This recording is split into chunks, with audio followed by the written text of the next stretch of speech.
Hello everyone, welcome to विज्ञान Ganga. I am कविता। तो friends, विभिन्न कॉम्पिटिटिव एग्ज़ाम में आने वाली जनरल साइंस को बेहतर बनाने के लिए एनसीईआरटी बुक्स का अध्ययन बहुत ज़रूरी है। इसी को ध्यान में रख के हमने जो एनसीईआरटी श्रृंखला है वो प्रारंभ की है। इस श्रृंखला में आज हमारा ये 6 नंबर का जो क्लास 6 का और 2 नंबर का लेक्चर है, जिसका नाम है भोजन के घटक। तो इस लेक्चर में हम जानेंगे कि भोजन में पाए जाने वाले पोषक तत्व क्या होते हैं। भोजन के प्रमुख पोषक तत्व कार्बोहाइड्रेट, वसा, प्रोटीन तथा खनिज लवण होते हैं। ये हमें किन स्रोतों से प्राप्त होते हैं? भोजन के इन पोषक तत्वों की जो उपस्थिति का पता कैसे लगाते हैं, अर्थात इनका परीक्षण कैसे किया जाता है। पोषक तत्व हमारे शरीर को क्या प्रदान करते हैं? इसके अलावा संतुलित भोजन किसे कहते हैं तथा पोषक तत्वों के अभाव से होने वाले रोगों के बारे में हम जानेंगे। तो चलो स्टार्ट करते हैं हम आज का जो हमारा लेक्चर है इसको। कि अध्याय 1 में हमने उन खाद्य पदार्थों की सूची बनाई थी जिन्हें हम खाते हैं। भारत के विभिन्न भागों में खाए जाने वाले भिन्न भिन्न जो व्यंजकों के बारे में भी हमने बताया था तथा उन्हें मानचित्र में भी अंकित किया था। फ्रेंड्स, एक प्रकार के भोजन में चपाती, दाल और बैंगन का भरता हो सकता है, तो दूसरे में चावल, सांभर तथा भिंडी भी हो सकती है। इसके अतिरिक्त अन्य भोजन में मछली तथा सब्जियां हो सकती है। फ्रेंड्स, यहाँ पर एक क्रियाकलाप दिया गया है कि आमतौर पर हमारे आहार में अन्न से बना कम से कम एक व्यंजन होता है। दूसरे खाद्य पदार्थों में दाल या मांस का कोई व्यंजन या सब्जी हो सकती है। इसमें दही, मट्ठा तथा अचार भी शामिल हो सकता है। कभी कभी हम जो है अपने भोजन में वस्तुतः इन सभी जो व्यंजन हैं उनको नहीं ले पाते हैं। यदि हम यात्रा में हो तब हम वही खा लेते हैं जो हमें रास्ते में मिलता है। हम में से कुछ लोगों के लिए ये संभव भी नहीं हो पाता है कि वे इस तरह के जो विविध व्यंजक हैं उनको हर समय खा सके। आहार के विभिन्न खाद्य पदार्थों के इस तरह के वितरण में कोई ना कोई आधार होना चाहिए। क्या हमारे शरीर को विशेष प्रयोजन के लिए जो विभिन्न प्रकार का भोजन है उसकी आवश्यकता होती है? तो बिल्कुल होती है। विभिन्न प्रकार के खाद्य पदार्थों में क्या होता है? तो फ्रेंड्स, हम जानते हैं कि प्रत्येक व्यंजन एक या एक से अधिक प्रकार की कच्ची सामग्री से बना होता है जो हमें पादपों या फिर जंतुओं से प्राप्त होता है। कच्ची सामग्री में इनके जो संघटक हैं वो क्या होते हैं? इस कच्ची सामग्री में हमारे शरीर के लिए कुछ आवश्यक घटक होते हैं। इन घटकों को हम क्या कहते हैं? पोषक कहते हैं। हमारे जो भोजन है उसमें मुख्य पोषक क्या होते हैं? कार्बोहाइड्रेट, वसा, प्रोटीन तथा खनिज लवण होते हैं। इसके अतिरिक्त हमारे भोजन में रुक्षांश तथा जल भी शामिल होता है जिनकी हमारे शरीर को आवश्यकता होती है।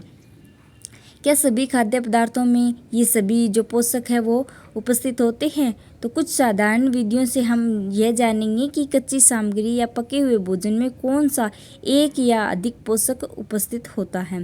कार्बोहाइड्रेट, प्रोटीन तथा वसा के परीक्षण अन्य पोषकों के परीक्षणों की अपेक्षा सरल होते हैं। तो हम इस लेक्चर में जो ये कार्बोहाइड्रेट, प्रोटीन तथा वसा है इनका परीक्षण करके देखेंगे। आइए हम इन परीक्षणों को करके देखें और सारणी में लिखें। इन परीक्षणों को करने के लिए आपको आयोडीन, कॉपर सल्फेट तथा कास्टिक सोडा विलयनों की आवश्यकता होती है। तो जो वसा, कार्बोहाइड्रेट और प्रोटीन वाले जो ये परीक्षण है ना, उनको करने के लिए हमें किन की आवश्यकता होती है? आयोडीन, कॉपर सल्फेट तथा कास्टिक सोडा जैसे विलयनों की हमें आवश्यकता होती है और कुछ परखनली तथा ड्रॉपर की भी आवश्यकता होती है। इन परीक्षणों को पके हुए भोजन तथा कच्ची सामग्री पर कर सकते हैं। इन परीक्षणों से जो प्राप्त प्रेक्षण है उनको सारणी में हमें जो लिखना है। इस सारणी में कुछ खाद्य पदार्थ दर्शाए गए हैं। अपना परीक्षण इस पर या अन्य किसी उपस्थित खाद्य पदार्थ पर कर सकते हैं। इन परीक्षणों को सावधानी से कीजिए और किसी भी रसायन को खाने या चखने का प्रयास मत कीजिए। जो ये रसायन होते हैं ये हमारे शरीर के लिए घातक हो सकते हैं, तो इसलिए किसी भी रसायन को हमें चखना नहीं चाहिए। यदि आवश्यक विलयन तत्काल उपस्थित ना हो, यानी हमें तत्काल उपलब्ध नहीं हो, तो अध्यापक की सहायता से हम इसको तैयार कर सकते हैं और इसको तैयार करने की विधि हमें यहाँ दी गई है कि आयोडीन का तन्नु विलयन बनाने के लिए जल में आधी भरी परखनली में कुछ बूंदे जो है टीचर आयोडीन की मिला दीजिए। कॉपर सल्फेट विलयन 100 मिलीलीटर जल में 2 ग्राम कॉपर सल्फेट घोलने से बन जाता है। 100 मिलीलीटर जल में 10 ग्राम कास्टिक सोडा घोलने पर हमें अभिष्ट कास्टिक सोडा विलयन मिल जाता है। तो इस प्रकार हमें जो ये है विलयन प्राप्त हो जाएंगे। तो आइए विभिन्न खाद्य पदार्थों की जांच करके देखें कि इनमें कार्बोहाइड्रेट उपस्थित है। कार्बोहाइड्रेट जो है वो कई प्रकार के हो सकते हैं। हमारे भोजन में पाए जाने वाले मुख्य कार्बोहाइड्रेट जो है मंड तथा शर्करा के रूप में होते हैं। तो फ्रेंड्स, ये जो साधारण सी दिखने वाली लाइन हमें जो एग्ज़ाम है उसमें कंफ्यूज कर सकती हैं कि हमारे भोजन में जो है वो कार्बोहाइड्रेट किस रूप में उपस्थित होता है। तो वो मंड या शर्करा के रूप में उपस्थित होता है। यदि किसी खाद्य पदार्थ में मंड है तो इसका जो परीक्षण है वो हम आसानी से कर सकते हैं। तो यहाँ पर हमें क्रियाकलाप 2 दिया गया है, इसमें हम अब करेंगे मंड के लिए परीक्षण। परीक्षण के लिए हमें क्या चाहिए? परीक्षण के लिए खाद्य पदार्थ या कच्ची सामग्री की हमें जो है वो थोड़ी सी मात्रा चाहिए। इसमें तन्नु विलयन जो तन्नु आयोडीन विलयन की जो है 2 या 3 बूंदें हमें डालनी है। खाद्य पदार्थ के रंग में होने वाले परिवर्तन को हमें नोट करना है। क्या ये नीला या काला हो गया है? अगर जो हमने पदार्थ लिया है उसका रंग नीला या काला हो गया है तो इसका मतलब है कि इसमें मंड उपस्थित है। और इस जो परीक्षण है उसको हम अन्य भी खाद्य जो सामग्री है उन पर कर सकते हैं। नेक्स्ट है हमारा प्रोटीन के लिए परीक्षण। प्रोटीन के परीक्षण के लिए किसी खाद्य पदार्थ की हमें थोड़ी सी मात्रा लेनी है और जिस खाद्य पदार्थ को हमने लिया है यदि वो थोड़ा मोटा है तो हम उसको मोटा या ये ठोस है तो उसे हम पहले उसका पेस्ट या अथवा चूर्ण बना लेते हैं। खाद्य पदार्थ की थोड़ी मात्रा को पीसकर या मसलकर उसके चूर्ण को एक हम साफ जो प्रखनली है उसमें डाल देते हैं और 10 बूंद हम जल की डालकर उसे अच्छी तरह से हिलाते हैं। अब ड्रॉपर की सहायता से प्रखनली में 2 बूंद कॉपर सल्फेट का विलयन तथा 10 बूंद कास्टिक सोडा का विलयन डालिए। अच्छी तरह से हिलाकर कुछ मिनट के लिए अब हम इस प्रखनली को जो है वो रख देते हैं। तो आपने क्या देखा? क्या प्रखनली का जो पदार्थ था उसका रंग उसके रंग में परिवर्तन हुआ या फिर क्या वो बैंगनी रंग का हुआ? अगर ये पदार्थ बैंगनी रंग का हो जाता है तो इसमें जो है वो प्रोटीन उपस्थित है। अब इसी तरह हम जो अन्य खाद्य सामग्री है उस पर भी ये प्रोटीन वाला परीक्षण कर सकते हैं। नेक्स्ट है हमारा वसा के लिए परीक्षण।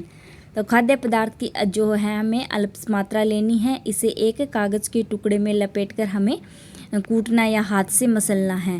ध्यान रखें कि जो कागज़ है हमारा वो फट ना जाए, क्योंकि कभी कभी जो खाद्य सामग्री है उसके अंदर जल की भी मात्रा हो सकती है या फिर हम उसे ज़ोर से प्रेस करेंगे तो वो फट सकता है।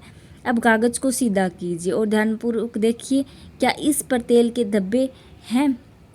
कागज़ को किसी प्रकाश के सामने लाएं।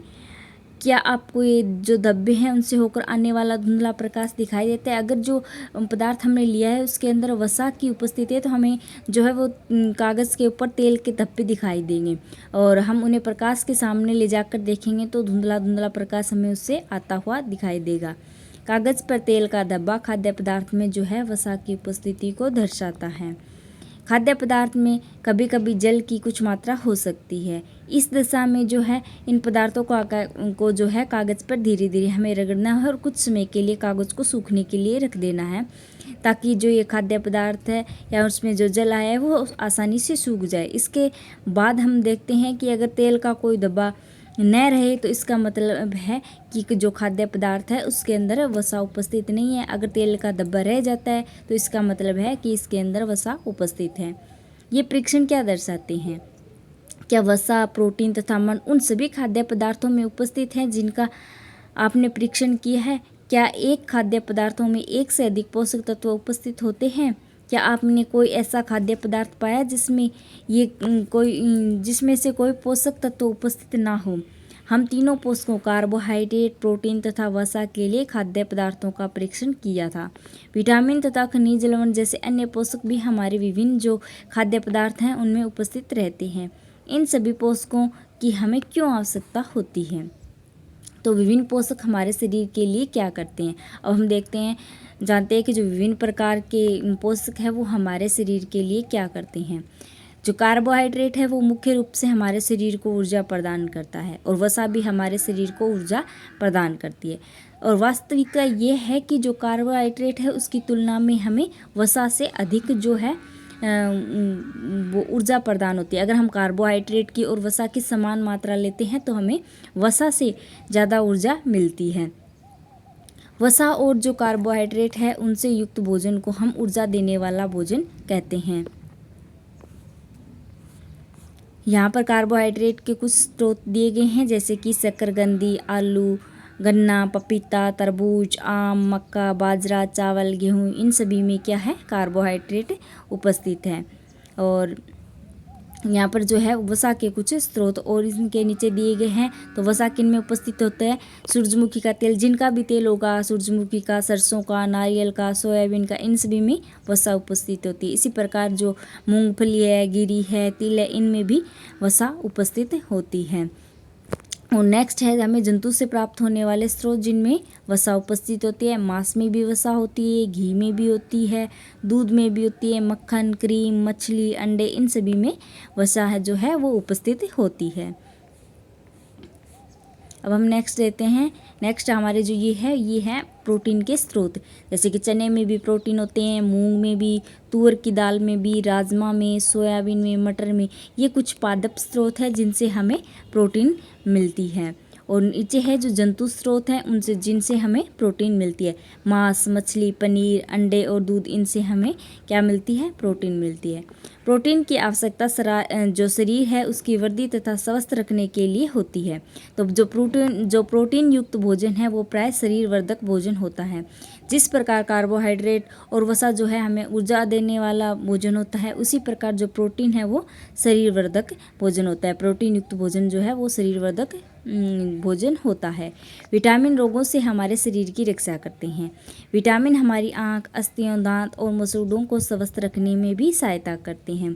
तो विटामिन जो है वो कई प्रकार के होते हैं, इन्हें अलग अलग नामों से जान सकते हैं। इनमें से कुछ विटामिन जैसे कि vitamin A, vitamin B, vitamin C, vitamin D, vitamin E और विटामिन के नाम से भी जाना जाता है। और विटामिनों के एक समूह है, जैसे कि उनको क्या बोलते हैं, बी कॉम्प्लेक्स कहते हैं। हमारे शरीर को सभी प्रकार के विटामिनों की जो है अल्प मात्रा में आवश्यकता होती है। विटामिन ए हमारी त्वचा तथा आंखों को स्वस्थ रखता है और विटामिन सी बहुत से रोगों में से लड़ने में हमारे शरीर की जो है वो मदद करता है। विटामिन डी हमारी अस्थियों और दांतों के लिए कैल्शियम का उपयोग करने में हमारे शरीर की सहायता करता है। तो विभिन्न विटामिनों से भरपूर जो भोजन है हमें चित्र में दिखाया गया है, जो ऊपर यहाँ पे दिए गए हैं कि विटामिन सी के स्रोत कौन से हैं, विटामिन ए के स्रोत कौन से हैं। तो विटामिन ए के स्रोत जो हमारे दिए गए हैं, दूध, मछली, गाजर और ये जो पपीता है ये। और विटामिन बी के स्रोत यकृत, और जो सी है मतलब सी विटामिन जो सी है उसके जो खट्टे फल होते हैं ना, मुख्य रूप से वो विटामिन सी के स्रोत होते हैं, जैसे आंवला, नींबू, अमरूद, संतरा और टमाटर। इनके साथ मिर्च में भी विटामिन सी उपस्थित होता है। और यहाँ पर मछली, मांस, मक्खन, अंडा, ये सब दिए गए, इनसे हमें जो है विटामिन डी मिलता है। ये हमें जो यहाँ पर दिए गए हैं डायग्राम के, ये कुछ जो है जिनसे हमें लवण प्राप्त होता है, जिसकी दूध से, अंडे से।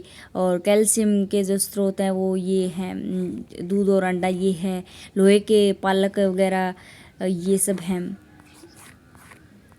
तो यहाँ पर एक इम्पोर्टेंट सी लाइन दी गई है कि हमारा शरीर भी सूर्य के प्रकाश की उपस्थिति में विटामिन डी बनाता है।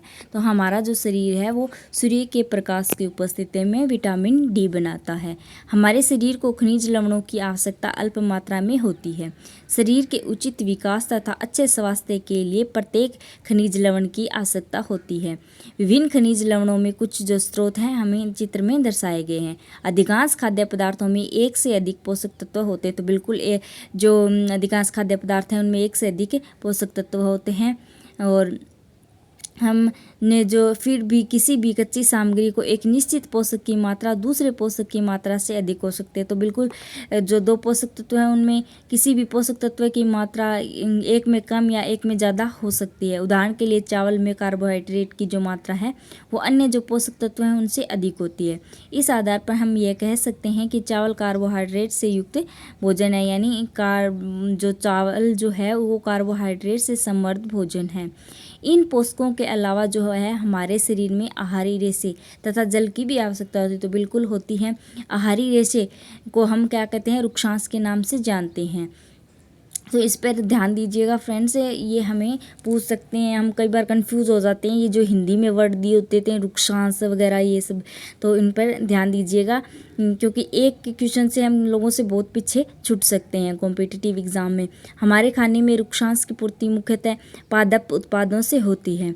रुक्षांश के मुख्य स्रोत साबुत खाद्यान्न, दाल, आलू, ताजे फल और सब्जियां हो सकती है। तो फ्रेंड्स हमें जो कॉम्पिटिटिव एग्ज़ाम में जो है वो क्वेश्चन इस प्रकार से पूछ सकते हैं कि रुक्षांश से युक्त भोजन है, तो हमें ये शब्द ही नहीं पता होगा। कई बार ऐसा होता है कि हमें जो शब्द है वो उसका अर्थ नहीं पता होता है कि ये क्या होता है, और ये एकदम इजी सा है, और वो पूछ भी सकता है कि किस में उपस्थित होता है। तो ये जो दाल, आलू तथा ताजे फल व सब्जियों में उपस्थित होता है।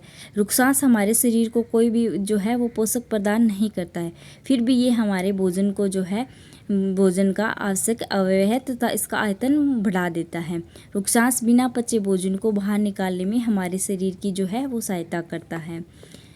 जल भोजन में उपस्थित पोषकों को अवशोषित करने में हमारे शरीर की सहायता करता है। ये कुछ अपशिष्ट पदार्थ जैसे कि मूत्र तथा पसीने को शरीर से बाहर निकालने में हमारी सहायता करता है।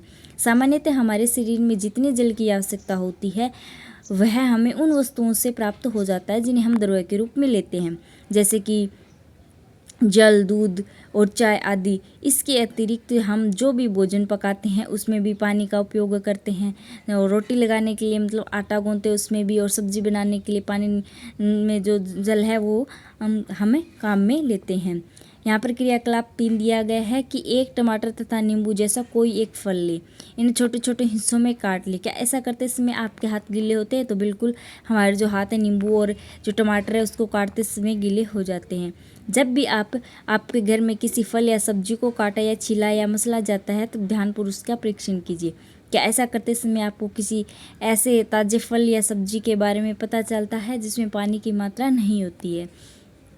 तो हम देखते हैं कि कई खाद्य पदार्थों में जल होता है। कुछ सीमा तक हमारे शरीर के लिए आवश्यक जल की पूर्ति है वो इसी जल से हो जाती है।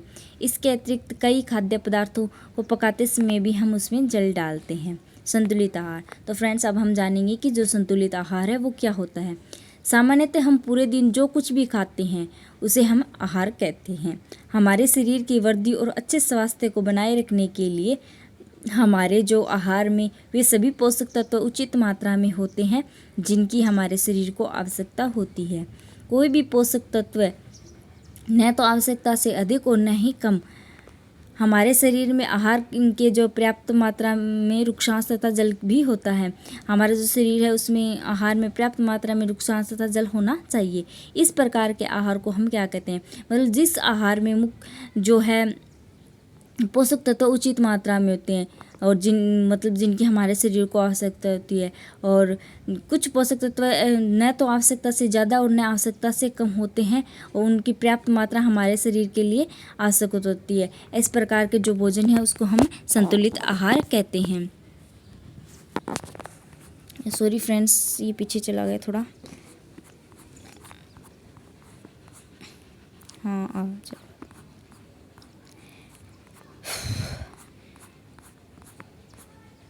क्या आप सोचते हैं कि प्रत्येक आयु वर्ग के लोगों को एक ही प्रकार के आहार की आवश्यकता होती है? क्या आप यह भी सोचते हैं कि हमारे जो संतुलित आहार है हमारे जो शारीरिक कार्य है उस पर निर्भर करता है? एक सप्ताह की अवधि में आप जो भी खाते हैं उसका एक चार्ट तैयार कीजिए। जांच कीजिए कि प्रतिदिन जो भोजन आप खाते हैं उनमें सभी पोषक तत्व उपस्थित है। तो हमें ये जांच करना है कि हम जो है प्रतिदिन खाते हैं उनमें जो पोषक तत्व है वो उपस्थित है या नहीं।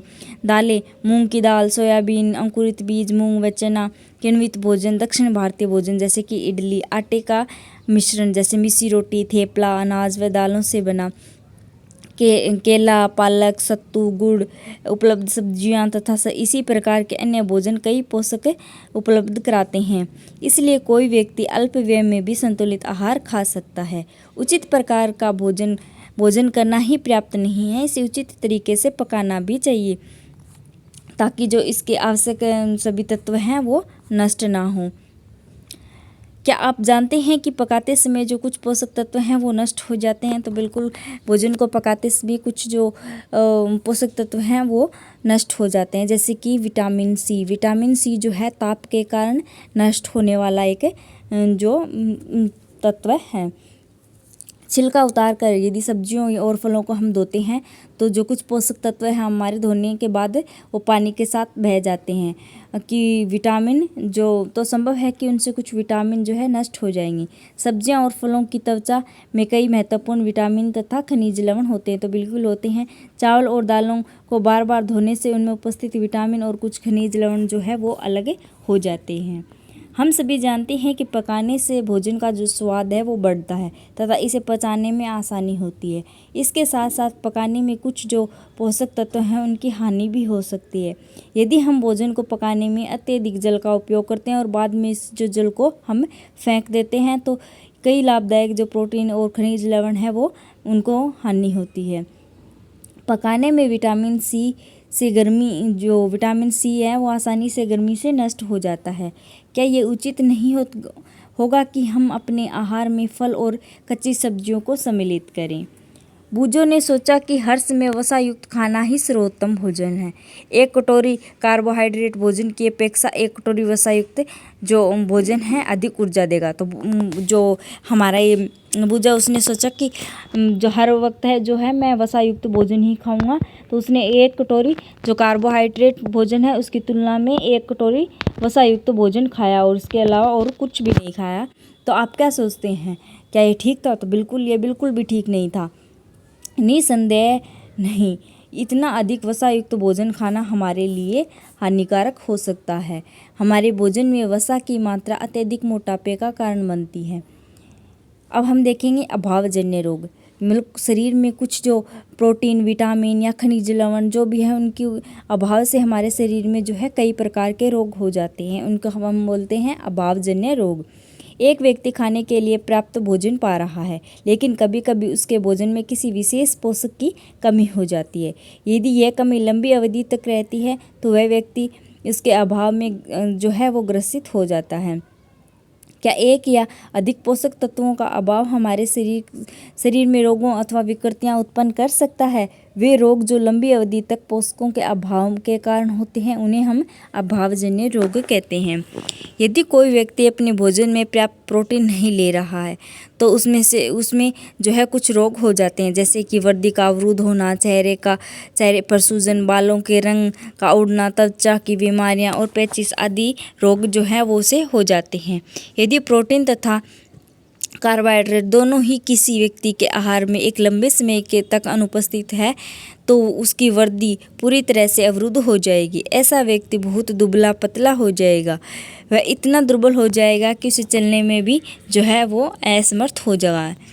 विभिन्न विटामिनों और खनिज लवणों के अभाव में हमें जो है विभिन्न रोग अथवा विकृतियां हो सकती हैं। इन्हें सारणी में दर्शाया गया है। सभी अभावजन्य रोगों की रोकथाम जो है वो संतुलित आहार लेने से की जा सकती है। तो जो अभाव के कारण रोग होते हैं उनकी रोकथाम हम संतुलित आहार को लेकर कर सकते हैं, जैसे कि उचित मात्रा में प्रोटीन, उचित मात्रा में वसा, उचित मात्रा में कार्बोहाइड्रेट लेके हम जो ये अभावजन्य रोग हैं उनसे बच सकते हैं। इस अध्याय में हमने स्वयं को यह जानने की कोशिश की कि विभिन्न क्षेत्रों में भोजन में इतनी अधिक विविधता होते हुए भी आहार में पोषक तत्वों का वितरण सामान्य है। यह वितरण हमारे भोजन में आवश्यक पोषक तत्वों की उपस्थिति को सुनिश्चित करता है। तो फ्रेंड्स, हमें जो ये है यहाँ पर एक सारणी दी गई है जो कि एग्ज़ाम की दृष्टि से बहुत ज़्यादा इम्पोर्टेंट है। यहाँ पर बहुत सारे इसमें से क्वेश्चन जो है कॉम्पिटिटिव एग्ज़ाम में पूछे गए हैं। तो सबसे पहले मैं आपको एक बात बता देती हूँ कि आप एक कॉपी और सफ़ेद पेपर ले, उस पर ये सारणी बनाए और जहाँ पर आप पढ़ते हैं यानी स्टडी टेबल है उसके सामने इसको लगा लीजिएगा और अच्छे से याद भी कर लीजिएगा, क्योंकि ये आपको एग्ज़ाम में बहुत ज़्यादा हेल्प करने वाली है। तो यहाँ पर कुछ विटामिन दी गई है और इसकी कमी से होने वाले रोग है वो दिया गया है और उसके सामने फिर लक्षण दिया गया है। तो विटामिन जो ए है उसकी कमी से क्या होता है, क्षीणता यानी दृष्टिहीनता हो जाती है। और इसके लक्षण हमें क्या दिखाई देंगे कि कमज़ोर दृष्टि, अंधेरे यानी रात में कम दिखाई देना, कभी कभी पूरी तरह से दिखाई देना बंद हो जाना। तो मैं आपको बता देती हूँ दोस्तों कि जो ये क्वेश्चन है आपको एग्ज़ाम में किस प्रकार पूछेगा। तो इसको पूछने के दो तरीके हो सकते हैं। पहला तो ये कि आपको ये पूछ लेगा एग्ज़ाम में देके कि विटामिन ए की कमी से कौन सा रोग होता है, और आपको जो है चार ऑप्शन दे देगा कि बेरी रोग हो जाता है, सक्रिय रोग हो जाता है, रिकेट्स हो जाता है और क्षीणता यानी दृष्टिहीनता हो जाता है। तो आपको अच्छे से याद होगा तो आप बिल्कुल इसको आसानी से कर सकते हैं कि विटामिन ए की कमी से क्षीणता रोग यानी दृष्टिहीनता हो जाती है। और दूसरा इसको पूछने का एक तरीका है कि आपको ये दे देगा एग्ज़ाम के अंदर कि क्षीणता यानी दृष्टिहीनता जो रोग है वो किस विटामिन की कमी से होता है, और आपको सामने ऑप्शन दे देगा कि vitamin A, vitamin B1, vitamin C और विटामिन डी। तो आपको अगर अच्छे से याद होगा तो आप फिर से इसको आसानी से टिक कर देंगे कि विटामिन ए की कमी से जो ये रोग है वो होता है। तो अब आगे बढ़ते हैं कि विटामिन B1 की कमी से क्या होता है। तो B1 की कमी से बेरी होता है। इसे अच्छे से याद कर लीजिए, आराम से याद भी हो जाएगा। विटामिन B1 यानी बेरी, इसका भी पहले बी और इसका भी बै। तो इसके जो लक्षण हैं वो है दुर्बल पेशियां और जो काम करने में जो ऊर्जा की है वो कमी हो जाएगी। विटामिन सी की कमी से हमें जो है वो सक्रिय रोग हो जाएगा, जैसे कि सी से सै और शय। इस तरह से आप इसको आराम से याद कर सकते हैं। मसूड़ों से जो खून निकलना, घाव भरने में ये अधिक समय लगना, मतलब इसके जो सक्रिय रोग है उसके लक्षण हैं। नेक्स्ट है हमारा विटामिन डी की कमी से रिकेट्स रोग हो जाता है और उसके लक्षण हैं कि अस्थियों का मुलायम होकर मुड़ जाना। कैल्शियम की कमी से क्या होता है, अस्थियां और दंत क्षय होने लग जाते हैं। हमारे शरीर में जब कैल्शियम की कमी होती है तो जो अस्थियां हैं वो कमज़ोर हो जाएगी और दंत यानी हमारे जो दांत हैं वो टूटने लग जाएंगी। कमज़ोर अस्थियां हैं और दंत से जो है इसके लक्षण हैं। आयोडीन की कमी से कौन सा रोग होता है, तो कौन सा रोग होता है, घेंगा या गोइटर रोग होता है। तो इसका जो लक्षण है वो गर्दन की ग्रंथि का फूल जाना, बच्चों में जो है वो मानसिक विकलांगता आ जाती है। लोहे की कमी से अरक्तता हो जाती है और शरीर में कमजोरी आ जाती है। अब हम देखते हैं इस जो लेक्चर आज हमने किया है उसका सारांश देखते हैं। तो इसके सारांश में क्या दिया गया है कि इसकी फर्स्ट लाइन में हमारे भोजन में मुख्य पोषक तत्वों के नाम जो है वो कार्बोहाइड्रेट, प्रोटीन, वसा, विटामिन तथा खनिज लवण है। इसके अतिरिक्त भोजन में जो आहारी रेशे तथा जल भी होते हैं। कार्बोहाइड्रेट तथा वसा हमारे शरीर को मुख्य रूप से ऊर्जा प्रदान करते हैं। प्रोटीन तथा खनिज लवण की आवश्यकता हमारे शरीर की वृद्धि तथा अनुरक्षण के लिए होती है। विटामिन हमारे शरीर को रोगों से रक्षा करने में सहायता करते हैं। संतुलित आहार में हमारे जो शरीर है उसके लिए आवश्यक सभी पोषक तत्वों तथा पर्याप्त रुक्षांश और जल उचित मात्रा में उपस्थित रहते हैं। हमारे आहार में लंबी अवधि तक एक अथवा अधिक पोषक तत्वों की न्यूनता से विशिष्ट रोग अथवा विकार उत्पन्न हो जाते हैं। तो फ्रेंड्स, ये था हमारा आज का लेक्चर। आशा है कि आप सभी को अच्छे से समझ में आया होगा और आपको ये जो लेक्चर हैं यानी ये जो श्रृंखला हमने स्टार्ट की है वो आपको आपके जो कंपटीशन एग्ज़ाम है उनके अंदर हेल्प करेगी। तो अगर आप लोगों को कोई डाउट हो या फिर मुझे कुछ सुधार करना हो तो आप जो कमेंट सेशन है उसके माध्यम से बता सकते हैं। तो थैंक यू फ्रेंड्स।